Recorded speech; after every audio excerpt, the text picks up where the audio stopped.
ingin sempurna maka sempurnakan dulu wudunya. Awas, hati-hati Bu ya, Bu. Lihat baik-baik. Kata para ahli hadis, kenapa Nabi mengajarkan wudu dulu? Padahal orang ini yang salahnya sholatnya. Kenapa wudunya yang diajarkan?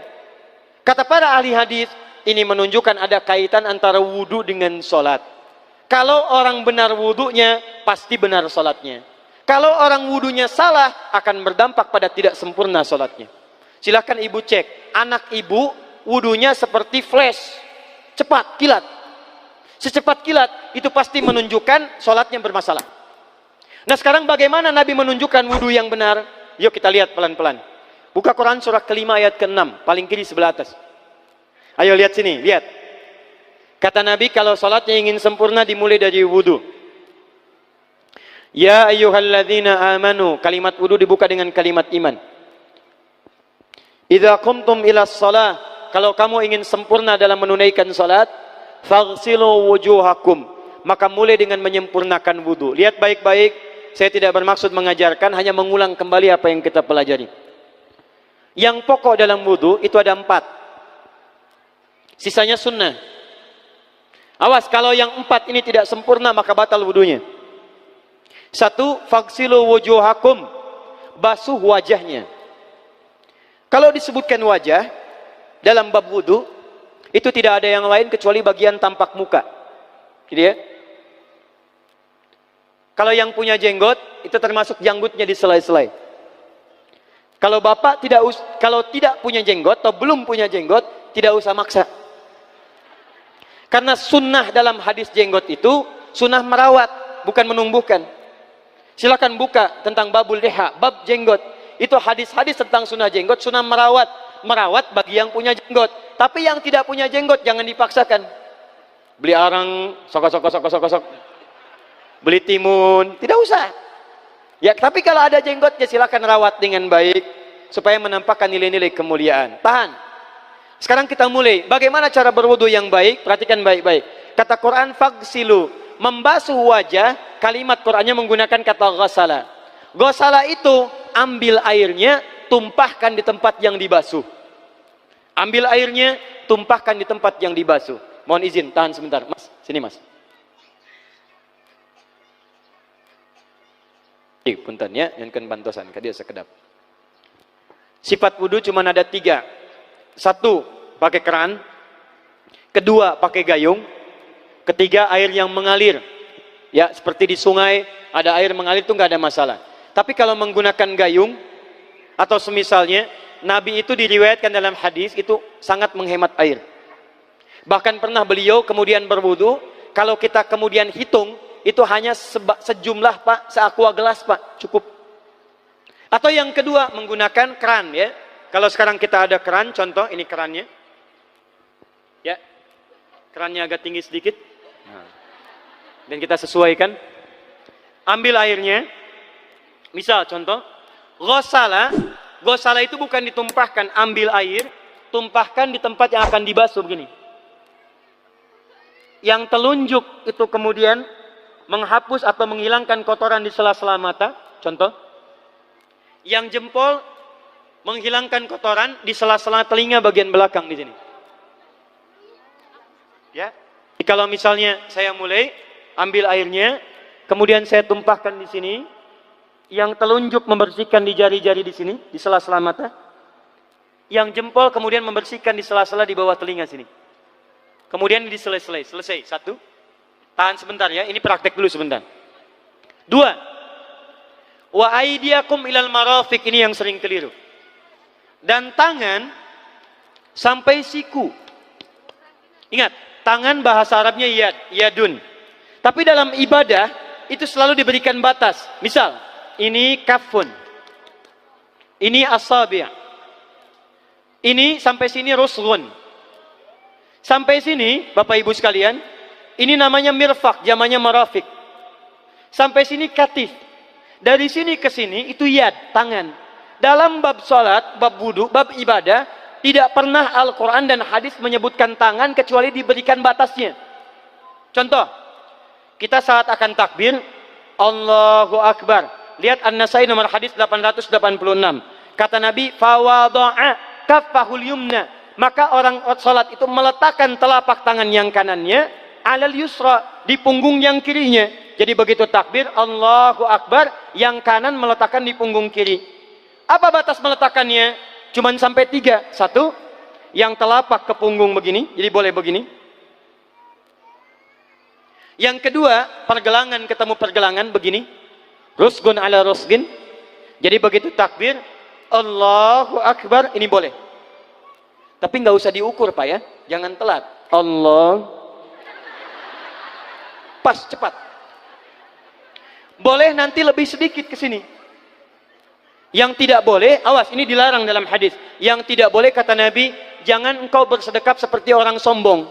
Kata para ulama bagaimana? Ketika tangannya bertemu dengan mirfaknya begini. Ah, ini awas, sedekap yang dilarang, hati-hati. Kadang-kadang ada orang menes ke puncak subuh-subuh sholatnya begini. Ya, awas nih. Cuman 3, kalau tidak begini, begini, atau begini. Dan saat mengangkat itu cepat Pak. Hadisnya cepat. Fawadha'a. Fa itu di ilmu nahu harfu atfin rabitin baina syai'aini bila hudud. Huruf yang menyambungkan dua peristiwa tanpa jeda, cepat. Jadi antara mengangkat dengan meletakkan, langsung angkat Allahu Akbar. Tidak ada gerakan lain. Maaf, saya tidak bermaksud menyalahkan. Saya alhamdulillah ada koleksi 1235 kitab hadis. Saya mencari gerakan dari ngangkat ke meletakkan begini, tidak menemukan gerakan lain. Karena itu jangankan hadis-hadis yang sahih, di kitab hadis palsu pun pemalsu hadis tidak tertarik memalsukan hadis ini. Saking jelas, jadi saat mengangkat langsung begini. Kenapa saya penting terangkan? Karena ada sebagian saudara-saudara kita merasa tidak enak, Ustadz, kalau saya takbir masa kiri duluan, sedangkan kiri kurang bagus, yang bagus kanan. Saya mah pengennya begini aja lah, begitu takbir kanan duluan baru tutup dengan kiri. Jadi begitu diangkat Allah, kanan masuk, kiri begini tutup. Kadang-kadang kaki naik dikit. Nah, itu maaf, saya tidak bermaksud menyalahkan, tapi saya belum menemukan hadisnya. Dan pemalsu hadis pun tidak tertarik memalsukan hadis ini karena saking jelasnya, angkat tutup. Jelas ya? Nah, sekarang lihat sini. Dalam bab wudu, bahasa Qur'annya mengatakan wa aidiakum ilal marafiq, dari tangan sampai siku. Ila dalam ilmu nahu harful ghayah, huruf yang menunjuk pada tujuan, batas dari ke. Ana minal an sa'adhab min Menes ila Bekasi. Saya setelah ini akan pergi dari Menes ke Bekasi. Jadi saya berangkat dari mana? Menes. Tujuannya kemana? Bekasi. Tujuan dalam bahasa Arab menggunakan ila, harfu ghayah. Dari Menes ke Bekasi. Menes ila Bekasi. Dalam wudu, lihat. Aidiakum ilal marafiq, ila sampai siku. Bukan dari siku ke tangan. Jadi saat kita mengambil air wudu, ambil airnya, tumpahkan dari sini, ilal marafiq sampai ke siku ke sini. Balikan lagi ke depan. Jadi bukan kerannya dibeginikan, sikunya dibeginikan, takut, bukan. Jadi bukan siku diteruskan ke bawah. Yang tepat itu ambil airnya, kemudian basuh dari sini sampai dengan ke sikunya. Hati-hati, ini ada maknanya. Dan jika benar di hadis Muslim, jika orang wudunya benar seperti ini, maka bersamaan dengan jatuhnya air wudu itu, jatuh pula dosa-dosa dan kotoran yang melekat pada anggota tubuhnya. Tidak cukup dengan amin, nanti kita lihat dulu. Teruskan, saya baru caranya dulu nih. Awas. 3. Wamsahu biru'usikum. Wamsahu, lihat. Untuk wajah pakai gosala, basuh. Tangan gosala, basuh. Tapi ketika berpindah pada yang ketiga, wamsahu, berubah jadi masaha. Tahan sebentar ya. Calik. Duduk sini aja. Lihat sini. Ya, pilih. Duduk di sini atau ngapus. Ah, sudahlah. Datang sendiri, nulis sendiri, ngapus sendiri, luar biasa. Cuman di Menes ini. Ini awas, ini penting ini Bu ya, penting. Saking pentingnya susah dihapusnya tuh. Dah sini aja. Masaha. Sudah. Masaha artinya mengusap. Kalau yang tadi membasuh, kalau masaha mengusap. Jadi yang ketiga ini tidak usah dibasuh. Jangan tumpahkan air di tempatnya, tumpahkan airnya kemudian usap tempatnya. Pertama, wamsahu biru'usikum. Masya Allah, kata Allah, bagian ketiga usap kepalanya. Awas, hati-hati. Tangan selesai pindah. Pindah kemana? Bukan ke rambut, tapi kepala. Kepala. Jadi dalam bab wudu yang diusap bukan rambutnya, kepalanya. Itulah keadilan Allah. Kalau yang diusap kepalanya, semua manusia yang hidup pasti punya kepala. Tapi kalau yang diusap rambutnya, ada ketidakadilan. Karena tidak semua orang punya kepala, punya rambut. Tuh. Nah sekarang lihat sini. Ketika kita diminta mengusap kepala, bahasanya masaha. Masaha itu begini. Ini saya punten. Bismillah. Ini ya. Ambil airnya, tumpahkan, baru kemudian diusapkan ke kepalanya. Paham ya? Kalau yang gosala, ambil, tumpahkan di tempat yang akan dibasuh. Tapi kalau masaha, hati-hati. Ambil airnya, tumpahkan, baru diusap. Jadi bukan diambil air, tumpahkan di kepala begini. Paham? Nah, tahan sebentar. Dan ini menggunakan huruf ba, Masya Allah. Ba, lihat, wajah tidak pakai ba. Tangan tidak pakai ba. Tapi khusus untuk kepala, pakai ba. Wamsahu bi. Huruf ba dalam ilmu nahu, coba dibuka yang suka ngaji, buka kitab Bughnil Labib an Kutubil A'arib, halaman 29 sampai dengan 59. Di situ ada penjelasan karya Ibnu Hisham Al-Ansari. Ibnu Hisham Al-Ansari. Itu ada penjelasan tentang makna huruf ba. Huruf ba itu punya 14 arti dalam bahasa Arab. Ada ilsaq, ada istighraq, ada muhabah, ada ba li tab'id. Ba li tab'id dibagi dua.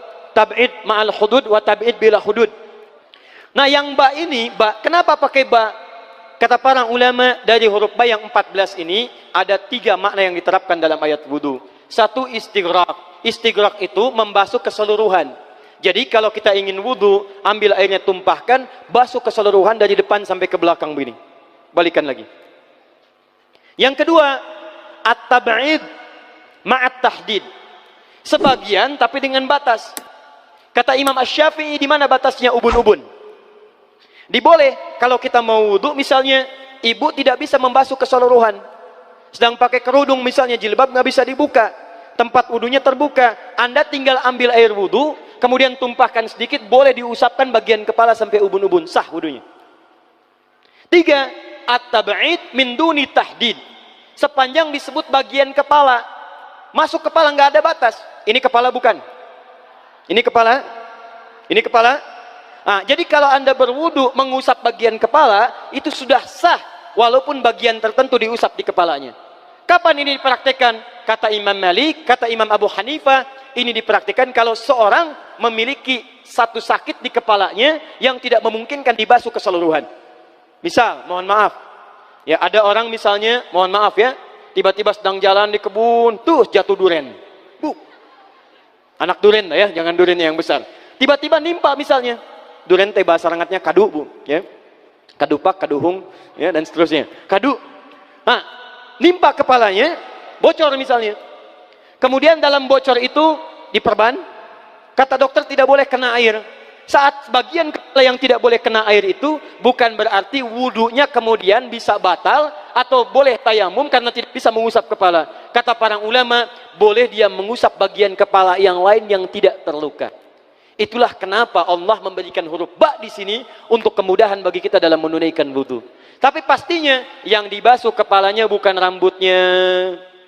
Jadi kalau ada laki-laki sudah dandan, sisiran, rapi, tiba-tiba keran dibuka, yang diusap cuma rambutnya, ulak.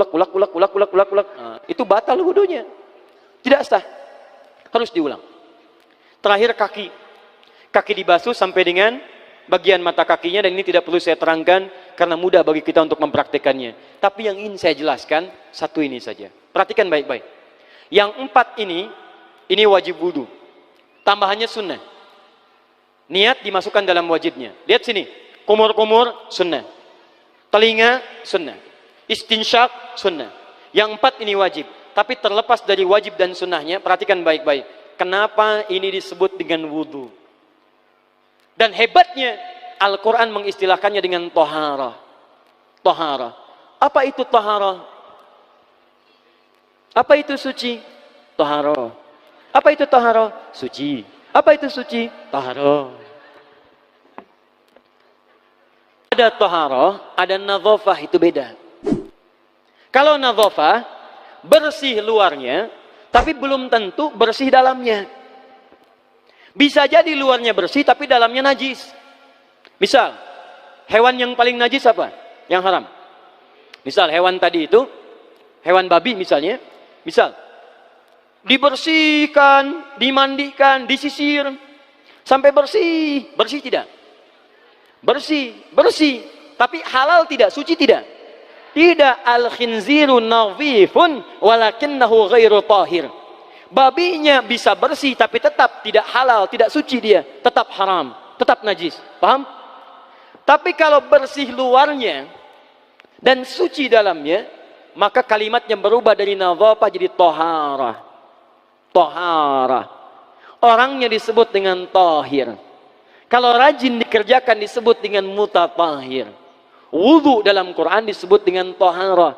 Seakan-akan memberikan pesan, maaf, orang yang wudu itu bukan hanya bersih fisik luarnya saja.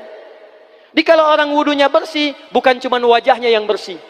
Kalau wudunya benar, bukan kotoran di tangan saja yang hilang. Tapi mohon maaf, fisik-fisik dalamnya itu ikut suci. Fungsi tangannya jadi bersih, fungsi wajahnya jadi bagus, fungsi lisannya jadi bagus. Makanya kata Nabi, kalau orang benar wudunya bersamaan dengan air wudu yang menetes, maka tumpahlah kotoran-kotoran di bagian fisik-fisik tubuhnya. Jadi kalau kita benar wudunya kumur-kumur, kukumur, masukkan misalnya, masukkan, keluarkan, bersamaan dengan keluarnya air itu, maka kotoran-kotoran di lisan pun ikut keluar. Tangan dibasuh, bersamaan dengan dibasuhnya tangan, fungsi tangan yang kotor-kotor itu ikut hilang. Hadis Muslim. Makanya orang yang setelah selesai wudu dia berdoa, apa wudunya? Apa doa wudunya? Asyhadu anna ilaha wa asyhadu anna Muhammadan Allahumma minat waj'alni minal, lihat sini, minal mutatahhirin, minat tawabin. Lihat. Bapak Ibu kan baru wudu, tapi kenapa doanya selesai taubat? Allahumma ja'alni minat tawabin. Ya Allah, jadikan saya termasuk orang taubat. Kita kan baru wudu, kenapa doanya baru selesai tobat? Sedangkan tobat itu mengakui kesalahan, menyesali kesalahan, dan berjanji meninggalkan yang salah, mengganti dengan yang baik-baik. Makanya kalau orang wudunya benar itu, begitu dia kumur-kumur, dia ingat kesalahan apa yang dikerjakan oleh lisan ini. Jadi begitu kemudian ditumpahkan airnya, hilang kotorannya. Maaf, yang suka mencela wudu, selesai wudu tidak akan mencela lagi karena tobat dari celaan. Makanya kalau wudu Anda benar, coba ingat-ingat, siapa korban dari lisan Anda yang tajam itu? Apakah ibu Anda yang pernah menangis karena lisan Anda?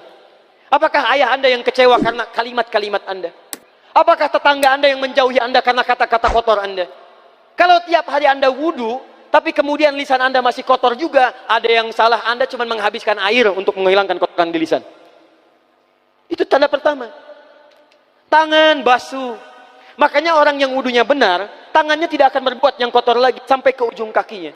Karena itulah ibadah ini disebut dengan wudu, seakar dengan kata dau. Kata para ulama, mereka sebagian mengatakan dau artinya cahaya, dau artinya sinar, dau artinya al-husnu, baik budi pekerti. Kalau orang benar wudunya, bertambah sinar di tangannya, sinar di wajahnya, sinar di lisannya. Apa sinar itu? Di dunia sinar-sinar amaliyah kebaikan, sifat-sifat baik, di akhirat pancaran-pancaran kemuliaan. Satud'a ummati yaumal qiyamati ghurral muhajjalin. Akan dipanggil umatku di hari kiamat dengan banyak cahaya melekat di tubuhnya. Tangannya ada cahaya, matanya ada cahaya, wajahnya bercahaya, kakinya bercahaya. Cahaya apa itu? Kata Nabi, min atharil wudu, dari bekas wudunya. Jadi kalau kita benar wudunya, itu kita jadi orang baik. Ada cahaya kebaikan dalam diri kita. Itu yang disebut dengan tawabin. Makanya kalau Bapak Ibu tiap hari wudu, Allahumma ja'alni minat tawabin, tapi mulut tidak tobat, tangan tidak tobat, kaki tidak tobat, ada yang salah dengan wudunya. Waj'alni minal mutatahhirin, jadikan saya orang bersih dan suci. Jadi kalau selesai wudu, pakaian bersih, wajah bersih, tangan bersih. Ini pakaian bersih, pakai jas, pakai dasi, tapi tangan tidak bersih, korupsi juga, mencuri juga, menipu juga, ada yang salah dalam wudunya. Kalau kita bisa mengerjakan wudu ini dengan baik, maka naik status kita. Disebut sebagai, langsung oleh Al-Quran, disebut hamba yang dicintai oleh Allah subhanahu wa ta'ala. Di Quran surah kedua Al-Baqarah ayat 222. Saya tutup. Lihat ayatnya. Di ujung ayatnya. Innallaha yuhibbut tawwabina wa yuhibbul mutatahhirin. Sungguh Allah akan sangat mencintai orang-orang yang tobat dan orang-orang yang terbiasa untuk bersuci. Kita selesai wudu mengatakan, Allahumma ja'alni minat tawabin waj'alni minal mutatahhirin. Dijawab oleh Allah, innallaha yuhibbut tawabin wa yuhibbul mutatahhirin. Karena itulah orang yang rajin wudu adalah orang-orang yang dicintai oleh Allah subhanahu wa ta'ala. Jadi kalau bapak ibu, maaf ya, sekarang cek. Kalau batal wudu, pengen wudu lagi. Tidak hanya saat sholat. Sekarang batal wudu, ingin wudu. Batal wudu, ingin wudu. Itu tandanya bapak ibu sedang mendapatkan cinta dari Allah subhanahu wa ta'ala. Tapi hakikat cintanya bukan pada wudunya, tapi berubahlah orang itu menjadi baik dan dekat dengan Allah subhanahu wa ta'ala.